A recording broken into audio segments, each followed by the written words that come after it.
people, perkenalkan nama saya Alit. Gimana kabar kalian? Kalian pasti tahu dong berita tentang coronavirus atau COVID-19 yang menimpa hampir seluruh dunia. Virus corona baru atau COVID-19 telah menyebar hampir ke setiap negara di dunia sejak pertama kali muncul di Cina pada akhir tahun 2019. Penyakit ini sudah mulai menyerang di Eropa, Amerika Serikat, dan Asia Tenggara, dan mulai menimbulkan kekacauan di Afrika dan Amerika Selatan. Di Indonesia sendiri, virus ini muncul pertama kali pada awal Maret yang diumumkan langsung oleh Presiden Joko Widodo. Sejak saat itu pula, di berbagai wilayah tertentu dilakukan sistem lockdown lokal. Nah, makanya mulai dari itu, mulai dari sekarang, kita hentikan rantai penyebaran virus corona dengan cara rajin mencuci tangan dan jaga kesehatan. Yang pastinya tetap di rumah aja yuk. Tapi tunggu dulu good people, karena di pembahasan kali ini saya bukan untuk menginfokan tentang penyebaran coronavirus, tapi tentang perkembangan sistem akuntansi negara Cina.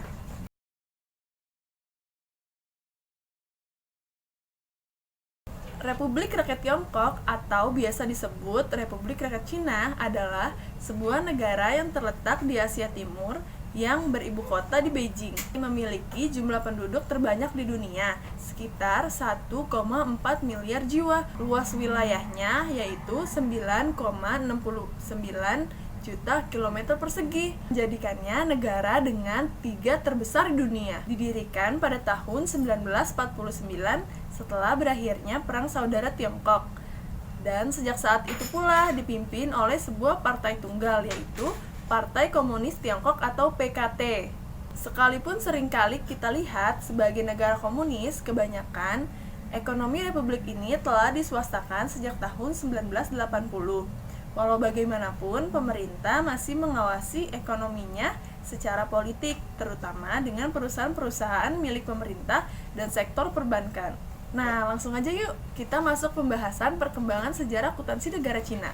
Sejarah akuntansi Cina berawal pada tahun 2200 sebelum Masehi selama masa dinasti Xu, di mana akuntansi digunakan untuk mengukur kekayaan dan membandingkan pencapaian di kalangan bangsawan.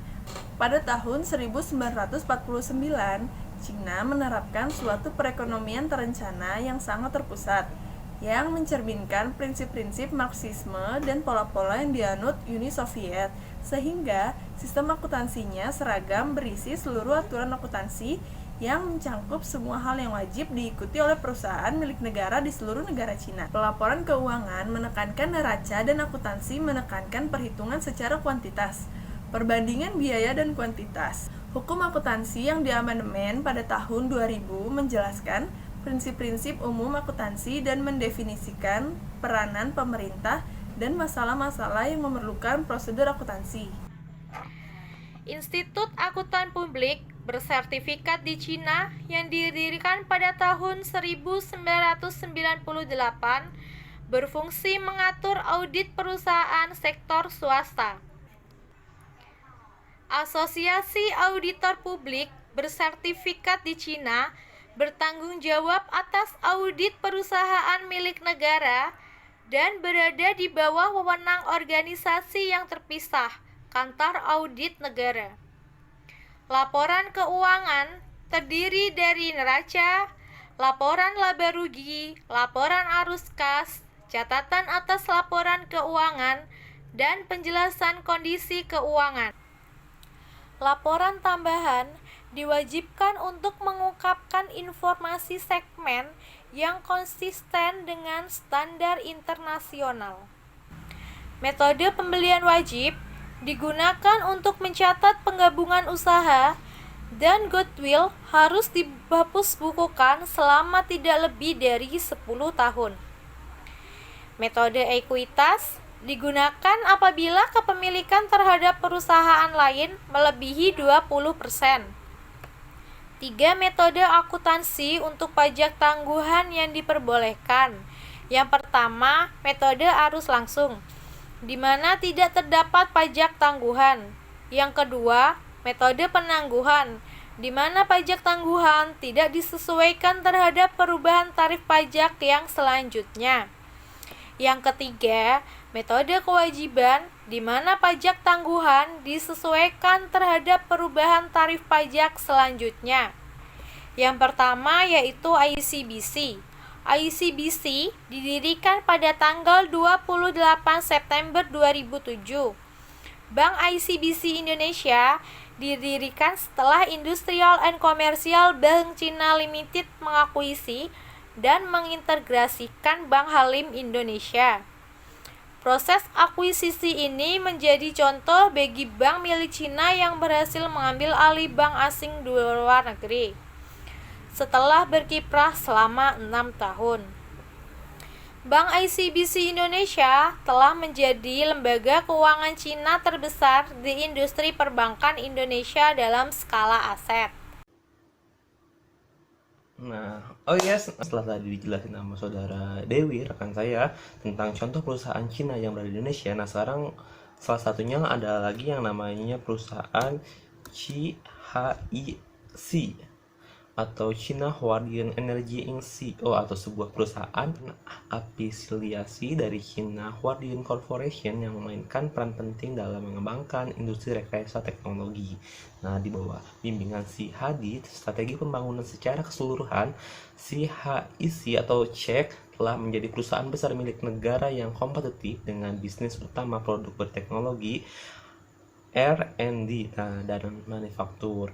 Bisnis CEC ini terdapat berkembang cepat di seluruh dunia berdasarkan pada keamanan dan kualitas kemampuan pelanggan dalam manfaat ekonomi. Nah, setelah kita membahas tadi perusahaan-perusahaan Cina yang ada di Indonesia, sekarang kita akan membahas produk dari Cina. Nah, tentunya dari kalian kan pernah dong membeli produk-produk dari Cina. Mungkin dari kalian pernah bertanya, guys, kenapa sih produk dari Cina ini suka lebih murah dibandingkan produk-produk yang ada di Indonesia? Di sini ada penjelasan dari Ketua APGAI atau Asosiasi Pemasok Garmen dan Aksesoris Indonesia, Bapak Popi Darsono, mengatakan harga produk di Cina 56% lebih murah. Nah, karena murahnya produk dari Cina ini didukung oleh kebijakan dan infrastruktur yang mapan. Nah, berbeda dong dengan yang Indonesia, biaya operasional jalan menjadi salah satu beban mahal. Tak hanya itu, keluhan BBM serta listrik yang juga menjadi fenomena tersendiri.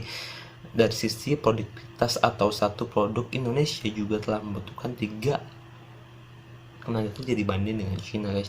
Nah, makanya itu Indonesia lebih mahal produk-produknya. Nah, itu juga kawan-kawan yang menyebabkan produk Cina lebih murah dibandingkan dengan produk-produk yang ada atau produk dalam negeri.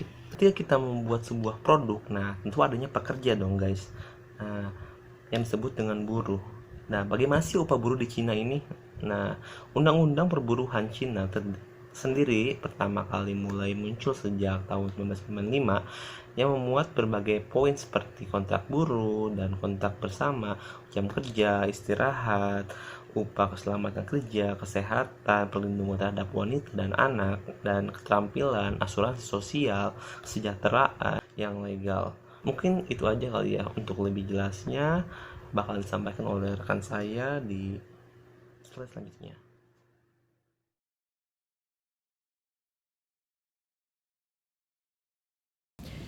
Dalam pasal 39 Undang-Undang Perburuan Cina menyatakan bahwa jam kerja buruh adalah 8 jam per hari, 44 jam per minggu dengan waktu lembur maksimum 36 jam per bulan.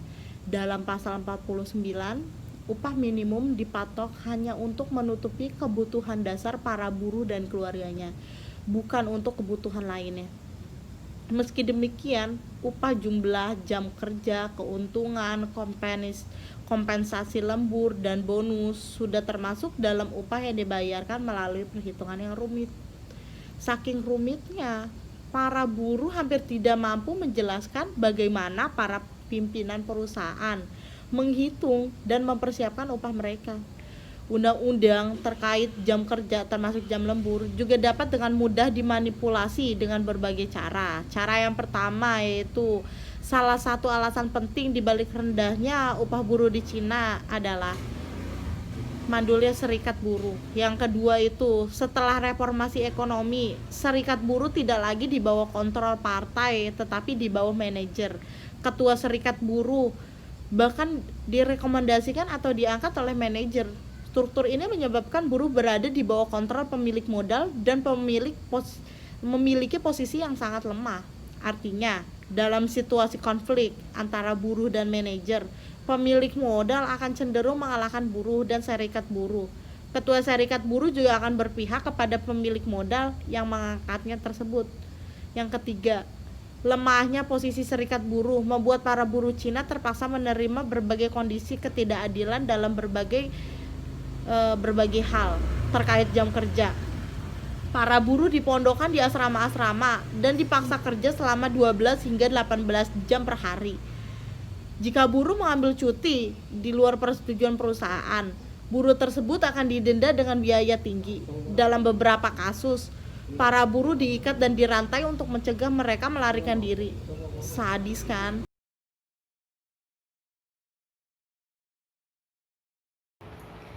Secara umum, aktivitas ini mencakup perumusan strategi ekonomi jangka panjang dan penetapan prioritas atas alokasi dana pemerintah.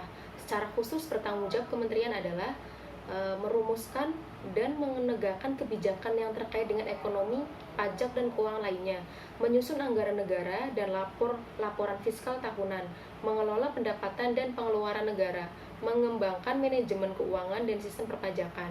Perusahaan yang sahamnya tercatat harus mengungkapkan informasi segmen yang konsisten dengan standar internasional. Catatan mencakup pernyataan mengenai kebijakan akuntansi, laporan keuangan harus dikonsolidasi, bersifat komparatif dalam bahasa Cina dan dinyatakan dalam mata uang Cina, renminbi. Laporan keuangan tahun harus diaudit oleh seorang CPA Cina, neraca, laporan laba rugi, dan catatan laporan setiap kuartal harus dibuat oleh perusahaan yang sahamnya tercatat. Perusahaan-perusahaan yang sahamnya tercatat yang mengeluarkan saham-saham untuk investor asing harus menempatkan laporan keuangannya dalam bahasa Inggris dan Cina.